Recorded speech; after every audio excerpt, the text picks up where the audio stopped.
Alternator bushings are really annoying. If you don't know what I'm talking about, they're probably the reason you can't get your new alternator to fit into the bracket.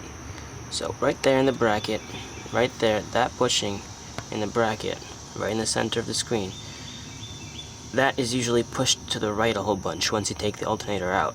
And that means that you can't fit the new alternator in there. So what you gotta do is stick a pull down there, and then use the leverage to push it that way. Just a thin metal pull like this.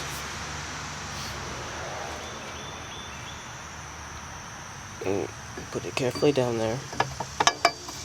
And then if that's gonna push, when I push this way, that's gonna, the leverage from pushing it like this will push the bushing out the way we want it.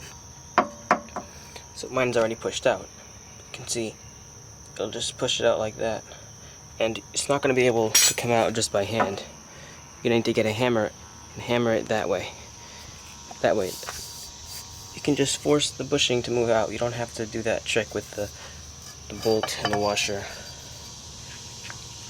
It takes a lot of time, and it's hard to get that stuff down there. This is just a super easy, quick fix for your alternator bushing problem. Hope you found this helpful. Make sure you subscribe.